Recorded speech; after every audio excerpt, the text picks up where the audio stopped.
Hi everyone, welcome to my channel. मैं हूं शिवानी। आज फ्राइडे है और हर फ्राइडे मेरे चैनल पे होता है कमेंट चर्चा डे, यानी कि आप लोगों के कमेंट्स को पिक करके मैं उस पे आपको जवाब देती हूं। तो अगर आपके मन में कोई भी सवाल है जो आप मुझसे पूछना चाहते हो तो इस वीडियो के नीचे कमेंट सेक्शन में जाके अपना सवाल आप मुझे लिख सकते हैं, और जो नेक्स्ट वीडियो आएगी कमेंट चर्चा की, हो सकता है उसमें आपका सवाल भी पिक हो जाए। आज की वीडियो के लिए कुछ कमेंट्स यहाँ पे मैंने पिक करे हैं जिसमें हम एक एक करके बात करने वाले हैं। तो वीडियो को एंड तक जरूर देखिएगा पूरी चर्चा सुनने के लिए, और कुछ भी अच्छा लगे इस वीडियो में तो एक थम्स अप करके अप्रिशिएट करना ना भूलिए। सुपर थैंक्स भी आप मुझे कर सकते हैं, वीडियो के नीचे ही उसका ऑप्शन मिल जाएगा। और शेयर भी कीजिए इस वीडियो को और सब्सक्राइब भी जरूर कीजिए चैनल को। आइए शुरू करते हैं आज का वीडियो। मैम, ये आईवीएफ क्या होता है, संपूर्ण जानकारी दें।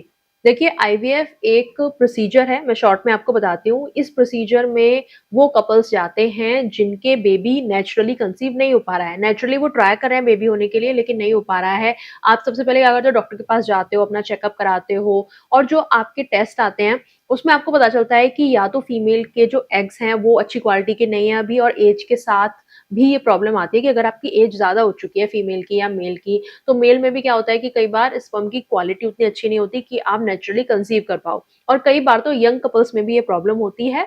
तो अगर किसी भी रीजन से ये हो रहा है आपके साथ कि आप नेचुरली कंसीव नहीं कर पा रहे हो, तो आप आईवीएफ की हेल्प ले सकते हो। आईवीएफ प्रोसीजर में बाहर एक टेस्ट ट्यूब बेबी बनाया जाता है, मतलब जो फीमेल है उसकी बॉडी से एग को एक्सट्रैक्ट किया जाएगा और मेल का स्पर्म जो है वो लिया जाएगा, और बाहर टेस्ट ट्यूब में उनका मीटअप कराया जाएगा।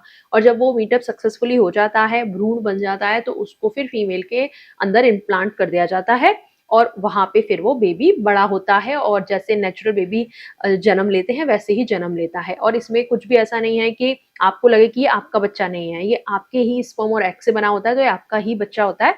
बस जो उसका मीटअप, एग और स्पर्म का मीटअप आपके गर्भाशय में अंदर नहीं हो पा रहा था, आपके पेट में नहीं हो पा रहा था, वो उन्होंने बाहर करा दिया। बाकी इस पे मैंने अलग से सेपरेट में डिटेल वीडियो भी बनाई हुई है, तो मैं यहाँ पे लिंक दे दूंगी उस वीडियो का, यहाँ पे आप चेक कर सकते हैं, और डिटेल में मैंने अच्छे से समझाया हुआ है इसके बारे में। नेक्स्ट कमेंट पे आते हैं। फर्स्ट क्वेश्चन है, क्या जब हम पार्टनर के स्कूटी पे पीछे बैठे हों तो शोल्डर को सॉफ्टली बाइट कर सकते हैं उनके age affection? Your choice. Can I hold her waist? I think आपको पूछना चाहिए पकड़ने से पहले या टच करने से पहले, स्पेशली अगर आपका ये फर्स्ट टाइम है तो। अगर मतलब एक बार आपका ये सेट हो जाए आप दोनों के बीच में कि आप कर सकते हो, उसको भी एक्सपेक्टेड है कि आप पीछे बैठोगे तो आप उसे टच करोगे, और आपको भी पता है आप ये पहले कर चुके हो, so that's a different case. लेकिन शुरू शुरू में पहली बार है या शुरुआत का टाइम है, अभी वो ऑकवर्ड फेज आप लोगों का चल रहा है, सो ऑब्वियसली आपको पूछना चाहिए। एंड बाइट करना थोड़ा सा नेगेटिव भी जा सकता है, तो वो भी केयरफुली करें। दूसरा आपने पूछा है, can we discuss fetish if we are in relationship with girl and best place to propose a girl? Relationship में हैं अगर आप तो कर सकते हैं। अगर आप उस लेवल तक पहुंच चुके हैं कि जब वो शुरुआत वाली ऑकवर्डनेस खत्म हो गई है, एक कंफर्ट आप लोगों के बीच में आ चुका है, आप डिटेल में और बातें कर लेते हो, इंटीमेट बातें कर लेते हो, सो आप अपना फेटिश जो है वो डिस्कस कर सकते हो। प्रपोज करने के लिए जो आपने पूछा बेस्ट प्लेस, सो ये डिपेंड करता है टोटली आपके ऊपर। ऐसी जगह होनी चाहिए कि जहाँ पे आप लोग अपना एक वो मोमेंट क्रिएट कर पाओ, और वो मोमेंट कब कैसे क्रिएट होगा वो आपको ही पता है। आप लोगों की कोई ऐसी कोई फेवरेट प्लेस हो जहाँ पे आप बार बार जाते हो, कोई कैफे हो, कोई रेस्टोरेंट हो, या फर्स्ट टाइम आप जहाँ मिले थे, या कोई भी ऐसा प्लेस जिसको आप स्पेशली थोड़ा सा सोच के उसमें अपने थॉट्स को रख के उस प्लेस को चूज करो जिसका कुछ मतलब मीनिंग हो आपके लिए, या ऐसे ही कुछ भी आप एक सेटअप तैयार करो। सो इस तरीके से आप सोच सकते हैं। नेक्स्ट आपने पूछा, ma'am cinema hall is a safe place to kiss और नॉट?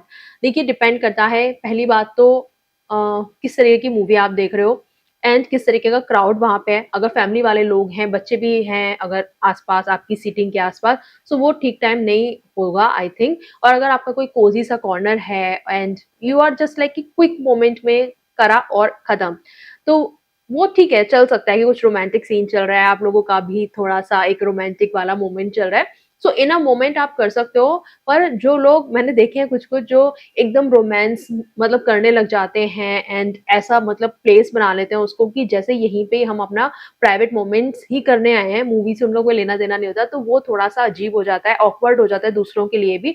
तो कभी भी आपको ऐसी सिचुएशन नहीं क्रिएट करनी है कि आपके और आपके पार्टनर के लिए एम्बेरसमेंट आप फील करो, एम्बेरस आपको कराया जाए, कोई आपको कुछ बोल दे या सिक्योरिटी को बुला दे या सिक्योरिटी वाले ही आपको देख लें और वो आपको बोले कि निकलो यहाँ से, यहाँ पे ये सब नहीं आप कर सकते। इट हैपेंड हमारे सामने एक बार, हम एक कार्टून मूवी देखने गए थे और सारी फैमिली वाले बच्चे थे क्योंकि कार्टून मूवी छोटे-छोटे बच्चों के साथ सब आए हुए थे एंड ऐसी मूवीज में अक्सर कपल भी जाते हैं कि उनको मूवी से कोई लेना देना नहीं होता, बस वो अपना रोमांस करने जाते हैं वहां पे। सो बीच में लाइट एकदम जली और सिक्योरिटी वालों ने एकदम मतलब छापा टाइप का मार दिया और वो सबको ऐसे देख रहे थे और ऐसे कपल्स को एम्बेरसमेंट बहुत फील कराया गया, उनको बाहर निकाल दिया गया जो ऐसा कर रहे थे। सो थोड़ा सा देखो कि कितना एम्बेरसमेंट आपके लिए आपके पार्टनर के लिए हो जाएगा। सो उस चीज का आपको ध्यान रखना चाहिए। रीड द रूम कि रूम में मतलब आप देखो कि ये सही जगह है भी या नहीं है। डीप बहुत बहुत कुछ करने का जरूरत नहीं है, just like in a moment आपने बस कर दिया, that's okay I think. Next comment पे आते हैं। Hi Shivani, I have a question to ask you. Why physical attraction decline in few years 2 to 5 years after a marriage and the chemistry passionate romance fades away after some years of marriage, which were given butterfly on the beginning stage of marriage? I saw many couples at age 40-45 fight on conflicts, compatibility issues, commitments, financial issues, and do more extramarital affairs some years after marriage. क्या ये सब hormone driven है और ageing biological changes की वजह से होता है? Can you give in your opinion to this factor? आपने बहुत सारी चीजें बोली और मैं एक एक करके सबका रिप्लाई करूंगी। देखो शुरू शुरू में जो चीजें होती हैं, हाँ वो हार्मोन ड्रिवन होती हैं कि आप शुरू शुरू में जो डोपामिन फील करते हो, एक वो जो बटरफ्लाईज फील करते हो, वो हार्मोन ड्रिवन हो सकता है शुरू शुरू की एक्साइटमेंट। लेकिन वो शुरू शुरू की एक्साइटमेंट जब फेड्स अवे होती है, जब आप एक दूसरे को और अच्छे से जानने समझने लगते हो, तो वो डीपर बॉन्ड बनने लगता है। मतलब मुझे ऐसा लगता है कि जो बॉन्ड है आपका, वो या तो बहुत ज्यादा डीप होने लगेगा, बहुत ज्यादा अंडरस्टैंडिंग बिल्डअप होने लगेगी, और या फिर बहुत ज्यादा कॉन्फ्लिक्ट होने लगेगी। इसीलिए शादी का जो फर्स्ट ईयर होता है ना, वो बहुत ही ज्यादा क्रूशियल होता है। मैंने इस पे अलग से वीडियो भी बनाई हुई है कि कई बार 1 साल का जो टाइम होता है, उसी में ही कपल्स जो है वो ऐसे हो जाते हैं कि हमें साथ नहीं रहना, हमें अलग रहना है, हम साथ नहीं रह सकते। और कई बार यही शुरुआत का जो टाइम होता है, ये आपके मतलब बिल्डिंग स्टोन्स होते हैं। मतलब जो शुरू में स्टोन लगाए जाते हैं ना किसी बिल्डिंग में, उसको क्या कहते हैं, मुझे एग्जैक्ट वर्ड नहीं याद आ रहा, बिल्डिंग स्टोन कहते हैं क्या कहते हैं, जो भी है। मतलब शुरुआती टाइम जो होता है, अगर वो आपने इजीली निकाल लिया, शुरू शुरू के कॉन्फ्लिक्ट्स आपने इजीली मतलब हैंडल कर लिए, तो आगे की लाइफ आपकी बहुत ज्यादा स्मूथ हो जाती है। आप एक दूसरे को इन एंड आउट जानने लगते हो, समझने लगते हो, उसके अकॉर्डिंग बिहेव करने लगते हो, खुद को उस हिसाब से ढाल लेते हो। और जो आपने चीजें बोली ना, कंपैटिबिलिटी इशू, तो शुरुआत के टाइम में अगर आपने एक अच्छी अंडरस्टैंडिंग बिठा ली, तो वो कंपैटिबिलिटी इश्यूज फिर नहीं होंगे। कमिटमेंट कमिटमेंट तो हो ही गया ना जब शादी हो गई, तो इससे बड़ा कमिटमेंट क्या है कि आपने उससे शादी कर ली, तो उसको तो वो बस ये है कि आपको निभा के चलना है, आपको इधर उधर डिस्ट्रैक्ट नहीं होना है और इस कमिटमेंट को आगे फुलफिल करना है। फाइनेंशियल इशू जो आपने बोला, तो फाइनेंशियल प्लानिंग करनी पड़ती है हर कपल को। शादी के शुरुआत में हो सकता है कि थोड़ा सा कम्युनिकेशन गैप होने की वजह से उतना अच्छा आप फाइनेंशियल अंडरस्टैंडिंग ना बिठा पाए, लेकिन एक टाइम के बाद जाके आपको वो बिठानी पड़ती है। मनी टॉक्स करने पड़ते हैं, कितना मनी हमारे पास आ रहा है, बजटिंग बनानी पड़ती है। अगर आप वो चीजें करके चलोगे, तो ये वाली प्रॉब्लम नहीं होगी। मैंने इस पे अलग से बात भी की हुई है कि कैसे मनी मैनेजमेंट हम करते हैं एज अ कपल। मैंने उसके टिप्स भी दिए हैं, आप क्या कर सकते हो उसके टिप्स भी दिए हैं, यहाँ पे मैं लिंक दूंगी, अगर किसी को देखना है तो वो आप वीडियो देख सकते हैं। नेक्स्ट आपने पूछा एक्स्ट्रा मैरिटल अफेयर, तो देखो एक्स्ट्रा मैरिटल अफेयर का तो कोई मतलब ऐसा एक्सक्यूज है ही नहीं कि हार्मोन बहुत मेरे हाई लेवल पे चल रहे थे या इम्बेलेंस चल रहे थे तो मैंने चीट कर लिया, या फिर एज मेरी हो रही थी, तुम्हारे साथ कंपैटिबिलिटी मैच नहीं हो रही थी तो मैंने चीट कर लिया। चीटिंग का तो कोई जस्टिफिकेशन है ही नहीं। यू आर अ चीटर, आपका मॉरल कंपास हिला हुआ है इसलिए आपने वो किया। एजिंग एंड बायोलॉजिकल चेंजेस, देखिए एजिंग जब होती है तो उसके साथ में हो सकता है कि आप थोड़े चिड़चिड़े हो जाओ। कई बार स्ट्रेस की वजह से भी ऐसा होता है, कई बार बहुत सारे लोगों को मिड लाइफ क्राइसिस हो जाते हैं, या और भी प्रॉब्लम्स आती हैं एज के साथ में। कई बार स्ट्रेस बहुत ज्यादा हावी हो गया या रिस्पॉन्सिबिलिटी का प्रेशर आ गया। अगेन आपका लाइफ पार्टनर इसीलिए है आपकी लाइफ में कि वो आपको संभाल सके, आप उसे संभालो और वो आपको संभाले। और इसीलिए मैं बोल रही हूँ कि शुरुआत से अगर वो रिश्ता अच्छा बन के चलेगा ना, तो वो कंपैटिबिलिटी इश्यूज आगे चल के नहीं आएंगे। शुरू से ही फाइनेंशियल गोल्स अपने सेट होंगे, एक वो अंडरस्टैंडिंग बैठी हुई होगी दोनों के बीच में, तो आगे चल के सारी प्रॉब्लम्स नहीं आएंगी।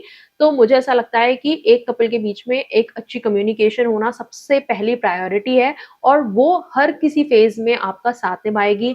कोई भी प्रॉब्लम है आपकी लाइफ में, आप खुल के अपने पार्टनर को बता सकते हैं, उससे बात कर सकते हैं, उसकी वजह से आपको कोई प्रॉब्लम फेस करने को मिल रही है, उससे आप नाखुश हो तो इजीली उसे आप बता सको। सो वहीं से आता है एक फर्स्ट स्टेप कि आप एक अच्छी कम्युनिकेशन बिल्ड करो, ताकि ये सारे प्रॉब्लम्स को आप इजीली सॉर्ट आउट कर पाओ। नेक्स्ट कमेंट पे आते हैं। फोरप्ले के दौरान ही अगर डिस्चार्ज होने का डर बना रहे तो क्या फोरप्ले शुरू करने से पहले मैस्टरबेशन कर लेना इसका एक विकल्प सही रहेगा या नहीं? देखिए, डिपेंड करता है कि अगर आप कभी कभार वाले हो, जैसे कि आप बहुत टाइम बाद अपने पार्टनर से मिलते हो कभी, या जैसे गर्लफ्रेंड बॉयफ्रेंड्स होते हैं, सो बहुत टाइम बाद कभी मिलना होता है, कभी कभार आप इंटीमेट होते हो, सो ऐसे केसेस में अगर आपको एक वो टाइम एंजॉय करना है अपने पार्टनर के साथ लंबे टाइम तक, एंड बहुत टाइम बाद आप मिले हो, तो आप ये चीज कर सकते हो। मैस्टरबेशन करने के बाद अगर आपको ऐसा फील होता है कि आप जब सेकंड टाइम अपने पार्टनर के साथ इन्वॉल्व होगे तो आपका थोड़ा सा लंबा टाइम तक आप इजैकुलेशन अपना रोक सकते हो, सो वो कर सकते हो आप। लेकिन अगर आपकी शादी हो चुकी है, आप अपनी सेक्सुअल लाइफ को मतलब इंजॉय कर रहे हो, उसमें हो कॉन्टिन्यूअसली, सो हर बार जब अपने पार्टनर के साथ इंटीमेट होगे उससे पहले अगर आप ये करने का सोचोगे, पहली बात तो वो प्रैक्टिकल नहीं है। दूसरा, एक वो स्ट्रेस क्रिएट करेगा आपके माइंड में, और स्ट्रेस अपने आप में ही नेगेटिवली इफेक्ट करेगा आपकी परफॉर्मेंस को, आपकी जैकुलेशन को। सो वहां पे ये चीज ठीक नहीं है।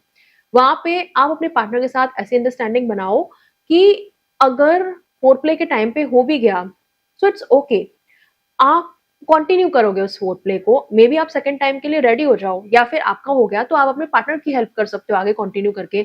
सो अगर हो भी गया तो आप दोनों के बीच में अंडरस्टैंडिंग होनी चाहिए कि इतनी कोई बड़ी बात नहीं है, वी कैन स्टिल कंटिन्यू। ठीक है, नेक्स्ट कमेंट पे आते हैं।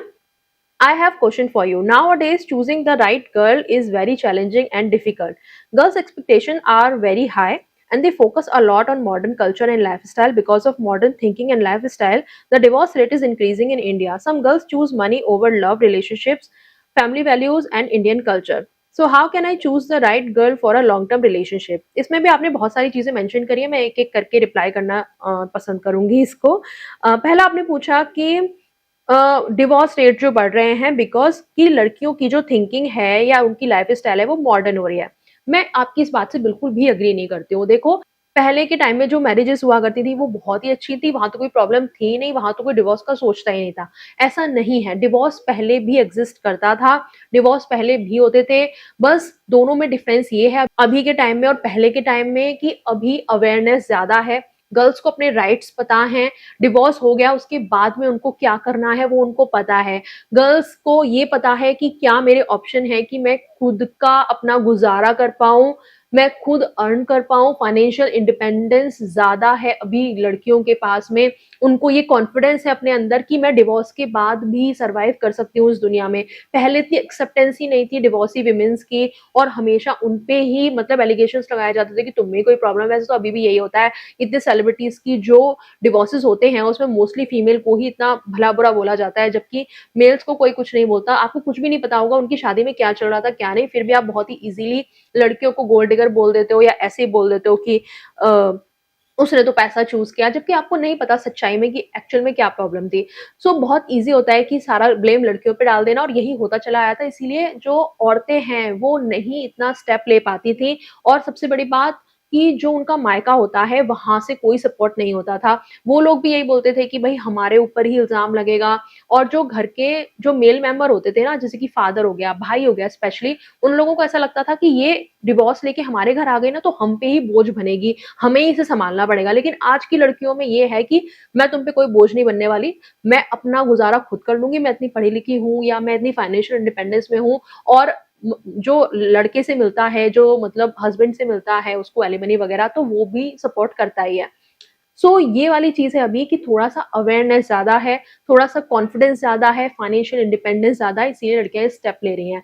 अगर ट्रस्ट मी, आप खुद अपने घर की फीमेल से बात करके देखना, अगर आपके बीच में इतनी अंडरस्टैंडिंग है तो जो भी पुराने जनरेशन की आपकी फीमेल होंगी, आपकी चाची, ताई, मामी, मम्मी, इन सब से बात करके आप देखना कि अगर वो आज के ज़माने में होती ना और अगर उनके पास इतनी फ्रीडम और ऑप्शंस होते, सो आई एम डैम श्योर कि उस ज़माने की औरतें बहुत सारी ऐसी होंगी जो वो कहती हैं कि अगर हमारे टाइम पे ऐसा होता तो हम भी शायद ये चूज़ करते। ये बहुत हार्श ट्रुथ है, लेकिन उस टाइम की फीमेल हमारी इतनी सफ़र करती थी, इतना वो सहती थी ना, और अभी तक भी बहुत सारी ऐसी फीमेल हैं जो सहती ही आ रही हैं और उन्होंने ये एक्सेप्टेंस बना ली है कि ऐसा ही होता है शादी में। और कई बार इसीलिए जो सास बहू वाले इश्यूज होते हैं, तो वो होते हैं इसीलिए कि जो सास आ रही है वो अपनी बहू को सोचती है कि भाई मैंने भी तो सहा है तो तुमको भी सहना पड़ेगा। लेकिन आजकल ऐसी सास भी हैं जो बोलती है कि जो मैंने सहा है वो तुम नहीं सहोगी। सो जो ये वाली सास है ना कि तुम नहीं सहोगी या उन पे टॉर्चर नहीं कर रही हैं, वो जमाने के साथ आगे बढ़ रही हैं, एक्सेप्टेंस ला रही हैं,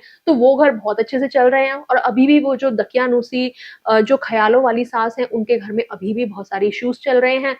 बहुत आगे बढ़ गए हम, खैर इसमें आगे आपने और पूछा था कि जो लड़कियां हैं वो मनी को चूज करती हैं, relationship, family values and Indian culture. भाई कल्चर और वैल्यूज तो मुझे ऐसा लगता है कि ये बहुत बड़े बड़े शब्द हैं। अगेन ये लड़कियों पे ही क्यों डाले जाते हैं और लड़कियों को ही क्यों बोला जाता है कि तुम फैमिली वैल्यूज और कल्चर के साथ आगे बढ़ो। भाई लड़कों को क्यों नहीं बोला जाता? भाई मोस्टली आजकल लड़के नशे करते हैं, ठीक है, वो इंडियन कल्चर है हमारा नहीं है ना। लड़कियों को बोला जाता है कि तुम सूट पहन के रहो, साड़ियां पहन के रहो। लड़के क्या धोती कुर्ता पहन के घूम रहे हैं क्या? ओकेजनली पहनते हैं ना वो भी। तो लड़कियां जब ओकेजनली अगर ट्रेडिशनल वियर पहने तो लेकिन वो कल्चर नहीं फॉलो कर रही। तो ये तो मुझे बहुत ही ढकोसला वाली बातें लगती हैं। और जो ये वाली बात है कि लड़कियां मनी चूज कर रही हैं लव से पहले और ये रिलेशनशिप से पहले, तो मुझे ऐसा लगता है बल्कि पहले के जमाने में ज्यादा ये चीजें होती थी। पहले की औरतें ना कमाती थी, ना फाइनेंशियली इंडिपेंडेंस थी उनके पास में, वो पूरा का पूरा डिपेंड थी अपने हस्बैंड पे। इतनी बड़ी बड़ी फैमिलीज हुआ करती थी पहले, मल्टीपल बच्चे होते थे, जॉइंट फैमिलीज होती थी और सबकी फाइनेंशियल जिम्मेदारी हस्बैंड पे हुआ करती थी, वो अकेला सब संभालता था। लेकिन आज की फीमेल वो बराबर का खुद उसके साथ में कमा सकती है, और नहीं कमा सकती बराबर का तो एटलीस्ट कुछ ना कुछ हेल्प उसकी कर रही है। मैंने खुद देखा है कि फीमेल्स आजकल कुछ ना कुछ अपने घर से ही काम करती हैं कई बार, तो कि कुछ ना कुछ वो हेल्प कर रहे हैं हस्बैंड की या अपने हाउस होल्ड की। तो मुझे ऐसा लगता है कि पहले के ज़माने में ज़्यादातर ये देखा जाता था कि लड़का कितना कमा रहा है, उसके पास कितना ज़मीन है, कितना जायदाद है, तब वहाँ पे ज़्यादा शादियाँ हुआ करती थी। बल्कि अब तो बहुत ज़्यादा इतना एक्सेप्टेंस आ गया है कि स्पेशली अगर आप लव मैरिज कर रहे हो, तो लड़की इतना नहीं देखते आपका मनी वगैरह, आपको पर्सन एज़ अ पर्सन आप कैसे हो, आपका बिहेवियर कैसा है और आपकी कंपैटिबिलिटी कैसी है, अंडरस्टैंडिंग कैसी है, उसको वो ज़्यादा प्रेफ़र करती है। और कई बार मनी के मामले में कॉम्प्रोमाइज़ भी कर लेते हैं कि ठीक है यार, ये लड़का मैं ज़्यादा प्रेफ़र करूँगी जहाँ मेरी अंडरस्टैंडिंग बेटर है, तो हम मिलके कमा लेंगे, हम मिलके फॉर्च्यून अपना बना लेंगे आगे चल के मेहनत करके, ना कि मैं किसी ऐसे लड़के से शादी कर लूँ कि जो कमा तो बहुत रहा है लेकिन वो अपने पेरेंट्स के हाथों की कठपुतली है। सो मुझे ऐसा लगता है कि ऐसा नहीं है और यहाँ पे ना आप किसी 1-2 केस को उठा के नहीं बोल सकते।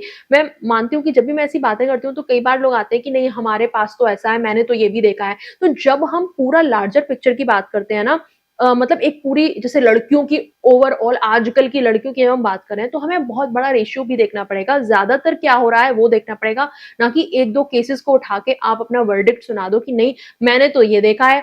जैसे कि कई बार कमेंट आता है कि किसी बंदे का एक्सपीरियंस लड़कियों के साथ में अच्छा नहीं रहा। भाई तुम्हारी कितनी गर्लफ्रेंड रही होंगी? 2, 3, 4, 5, 6, उसमें ही तुमने एक ये निकाल लिया एक्सट्रैक्ट कि भाई मेरी गर्लफ्रेंड जो थी वो तो गोल्ड डिगर थी। भाई ऐसा कौन-सा गोल्ड था तेरे पास जिसको वो डिग कर रही थी? पहले तो तुम ये बताओ। और दूसरा ये कि चलो तुम्हारी चॉइस हो सकता है खराब हो, तुम ही ऐसी लड़कियों के पीछे भागते हो जो गोल्ड डिगर निकलती हैं। इसका मतलब ये तो नहीं ना कि तुम पूरी लड़की समाज को बोल दो कि सारी लड़कियां गोल्ड डिगर होती हैं। सो ऐसे नहीं होता है। आपके घर में भी तो फीमेल होंगी, तो आप एक लार्जर पिक्चर की जब हम बात करते हैं या आजकल की लड़कियों की बात करते हैं कि कौन ज्यादा क्या कर रहा है, तो हम लार्जर पिक्चर पे सोचना चाहिए हमें। और जहां तक लास्ट में आपने पूछा how can I choose the right girl for a long term relationship, you can not choose a girl ये सोच के कि इसके साथ मेरा लॉन्ग टर्म चलेगा तो इसलिए मैं इसको चूज कर रहा हूँ। आपको वो लड़की चूज करनी चाहिए जिसके साथ आपकी कंपैटिबिलिटी मैच करती है, जो आपके टाइप की है, जिसके साथ आपका बॉन्ड अच्छा चल सकता है। सो वो लड़की आप चूज करो, और जितनी ज्यादा आप दोनों के बीच में कंपैटिबिलिटी होगी, अंडरस्टैंडिंग होगी, कम्युनिकेशन अच्छी होगी, वहां पे ज्यादा चांसेस होते हैं लॉन्ग टर्म रिलेशनशिप के। अदरवाइज गारंटी तो किसी भी चीज की नहीं है आज की डेट में, ठीक है। बहुत ज़्यादा डिस्कशन हो गया एंड अगर आपको कुछ और भी पूछना हो तो आप मुझसे पूछ सकते हैं कमेंट सेक्शन में। नेक्स्ट है कमेंट, दीदी आप अपने लव स्टोरी वीडियो में बताओ, फुल वीडियो चाहिए थी। देखो वैसे मैंने Q&A वीडियो में डिस्कस करी है, हस्बैंड के साथ मैंने Q&A किया था, कपल Q&A, जिसमें क्वेश्चंस आए थे हम दोनों के लिए, तो हमने उसमें आंसर किया है। मैं यहाँ पे लिंक दे दूंगी इस वीडियो का, तो आप वो देख सकते हो। और फिर भी आपको लगता है कि मुझे और डिटेल में डीपली बताना चाहिए तो मुझे बताना कमेंट सेक्शन में, मैं अलग से एक वीडियो भी बना दूंगी।